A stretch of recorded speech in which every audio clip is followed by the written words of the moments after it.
Hi అండి. అందరూ ఎలా ఉన్నారు? బాగున్నారా? Welcome to my YouTube channel moms recipes. ఈరోజు మన ఛానల్‌లో పాలకూర పప్పు ఎలా చేయాలో చూద్దాము. దానికోసం కుక్కర్‌లో అయితే పప్పును వేసుకొని నీట్‌గా కడుక్కొని పెట్టుకుందాము. సరిపడా వాటర్ వేసుకొని పాలకూర, ఆనియన్, పచ్చిమిర్చి, టమాటోస్ అలాగే కొత్తిమీర, కరివేపాకు కూడా వేసుకొని మిక్స్ చేసి మూత పెట్టేద్దాము. ఒక 5 విజిల్స్ వచ్చిన తర్వాత స్టవ్ అయితే ఆఫ్ చేసేద్దాము. 10 మినిట్స్ టెస్ట్ ఇచ్చిన తర్వాత ఆవిరంతా పోతుంది కదా! అప్పుడైతే మూత ఓపెన్ చేద్దాము.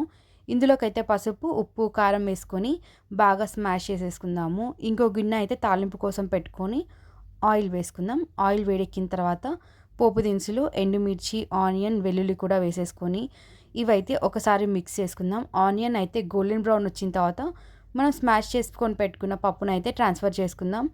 ఒకసారి వీటినైతే బాగా మిక్స్ చేసుకొని ఒక 5 నిమిషాలు అయితే బాగా మగ్గనిద్దాము. ఆ తర్వాత స్టవ్ అయితే ఆఫ్ చేసుకుందాం. అంతే, ఎంతో టేస్టీ అయిన పాలకూర పప్పు అయితే రెడీ అయిపోయింది. మీరు కూడా ఒకసారి ఇలా ట్రై చేసి చూడండి. Thank you. Please subscribe.